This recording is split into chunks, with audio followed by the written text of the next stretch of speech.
शिक्षक संघ ने किया बीएलओ ड्यूटी लिस्ट का विरोध। ग्राम पंचायत निर्वाचन के मद्देनजर शासन के आदेश के क्रम में मतदाता सूची के पुनरीक्षण कार्य हेतु बीएलओ नियुक्त किए जा रहे हैं। इस कार्य में शिक्षकों को बीएलओ कार्य में लगाया जा रहा है। इसके लिए शिक्षकों की सूची खंड शिक्षा अधिकारी गोवर्धन द्वारा एसडीएम गोवर्धन को उपलब्ध कराई गई, जिसके क्रम में एसडीएम गोवर्धन द्वारा शिक्षकों को बीएलओ नियुक्त किया गया और उनका प्रशिक्षण भी करवाया गया। इस सब के बाद तहसीलदार गोवर्धन के कुछ कृपा पात्र शिक्षकों ने सुविधा शुल्क उगाकर तहसीलदार गोवर्धन के हस्तक्षेप से 15 बीएलओ शिक्षकों की ड्यूटी कटवा दी। इसका प्राथमिक शिक्षक संघ गोवर्धन ने कल विरोध करते हुए एसडीएम गोवर्धन से मुलाकात की। उन्होंने खंड शिक्षा अधिकारी गोवर्धन को बुलाकर बीएलओ लिस्ट को सही करने को कहा। हद तो तब हो गई जब खंड शिक्षा अधिकारी गोवर्धन ने उस लिस्ट को सही करने की बजाय अपने चहेते कुछ शिक्षकों की और ड्यूटी काटते हुए उस लिस्ट को अंतिम रूप प्रदान कर दिया। जैसे ही शिक्षकों ने ड्यूटी लिस्ट को देखा तो उन्होंने प्राथमिक शिक्षक संघ के बैनर तले कार्यालय खंड शिक्षा अधिकारी गोवर्धन पर एकत्रित होकर इस बीएलओ ड्यूटी लिस्ट का विरोध किया और उस लिस्ट में कई खामियों को गिनाते हुए धरना प्रदर्शन की चेतावनी दी। शिक्षकों का कहना है कि शासनादेश में साफ अंकित है कि नंबर 1 पर बीएलओ कार्य हेतु लेखपाल लगाए जाएं, लेकिन उस शासनादेश को ताक पर रखकर लेखपालों को बीएलओ न लगाते हुए शिक्षकों को इसमें लगाया गया है। इसके अलावा सुपरवाइजर हेतु तहसीलदार गोवर्धन ने अपने चहेते सहायक अध्यापक प्राथमिक विद्यालय को लगाया, जबकि इस कार्य पर हेडमास्टर या सीनियर बेसिक स्कूल के टीचर को लगाया जाता है। शिक्षकों की मांग है कि बीएलओ ड्यूटी की सबसे पहली लिस्ट को ही बहाल रखा जाए। जिन शिक्षकों की ड्यूटी अकारण कटी है उनकी ड्यूटी न काटी जाए। आज प्राथमिक शिक्षक संघ के जनपद स्तरीय पदाधिकारी मुकेश कुंतल, विपिन गौड़ के नेतृत्व में रोहित शर्मा, पवन, अमर सिंह, वेदगी, राजेंद्र, गिरिराज चरण, दिनेश सिंह, कुंवरन जी, अशोक बोध सहित सैकड़ों शिक्षक संघ इस विरोध प्रदर्शन में मौजूद रहे। डीडी शर्मा, मथुरा समाचार 24। प्राथमिक विद्यालय नगला का हेडमास्टर हूँ। कल परसों मेरी सहायक की ड्यूटी लगाई गई थी, उसकी अचानक काट देने के बाद मेरी ड्यूटी लगा दी गई अचानक, और आज ही पता चला है। और करीब 3 किलोमीटर दूर लगाई गई है। उसमें ये परेशानी है कि मैं सरकार की दी हुई कार्यों को करूँ या बीएलओ का कार्य करूँ, इससे मुझे बहुत परेशानी है। अगर बीएलओ का कार्य करता हूँ तो स्कूल का सारा कार्य ठप हो जाएगा। जो सरकार की योजना चल रही है उनको हम कार्य नहीं कर पाएंगे। ये मेरी समस्या है। क्या नाम है आपका? मेरा नाम अमर सिंह है। क्या समस्या आ रही है? समस्या ये है कि पहले जहाँ मेरी ड्यूटी लगाई गई है वह पहले से ये गरिमा सारस्वत ड्यूटी लगी हुई थी और मुझे 6 किलोमीटर दूर से मगोरा में ड्यूटी पे लगाया गया है। वहाँ पहले से ही मौजूद स्टाफ पूरा है, फिर भी मुझे वहाँ से लगाया गया है, नगला चिंता से लगाकर। किसने लगाया? खंड शिक्षा अधिकारी के द्वारा ही लगाई गई ड्यूटी।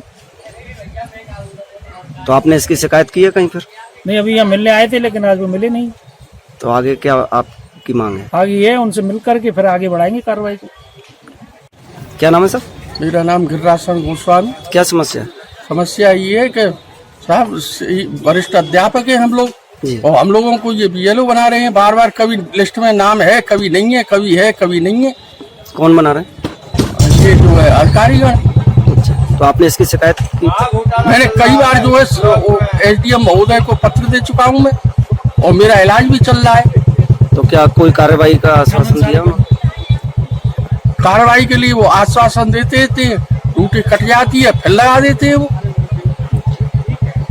तो अभी आपकी मांग क्या है फिलहाल? हमारी मांग ये है कि हम लोगों को जो है इस कार्य से तबीयत के नाते से खराब हो रही है, और उम्र के हिसाब से हम लोगों को फ्री रखा जाए, और हमसे जो जूनियर हैं काफी उनको लगाया जाए। क्या नाम है आपका? मेरा नाम रोहित शर्मा है। अच्छा, आप यहाँ पे कार्यालय पे आज प्रदर्शन कर रहे हैं, किस मांग को लेकर? मैं रोहित शर्मा प्राथमिक विद्यालय जमुनावता में इंचार्ज प्रबंधक के पद पर कार्यरत हूँ। हमारा एक प्रतिनिधि मंडल कल एसडीएम महोदय से ऑफिस में मिले थे।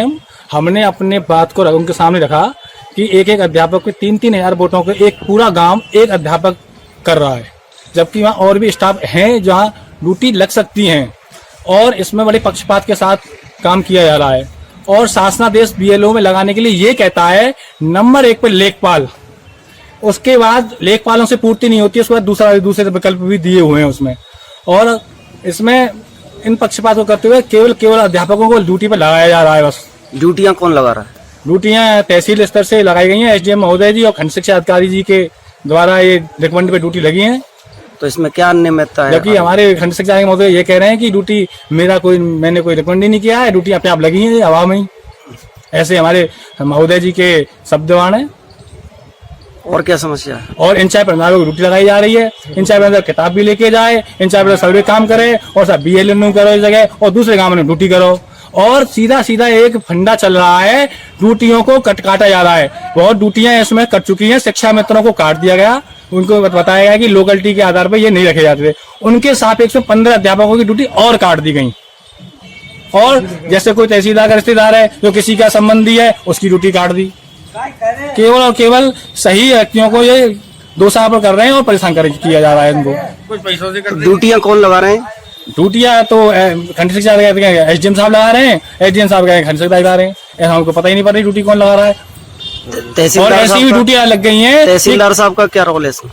तहसीलदार साहब का रोल ये है कि वो ड्यूटियां लगा रहे हैं, उनके रिश्तेदार आएंगे और 5000 रिश्तेदार आएंगे तो उनकी ड्यूटी काट दी और 5 पैसा एक अध्यापक है पैसा इकट्ठा करके लाता है, देता है, ड्यूटी कटवा देता है।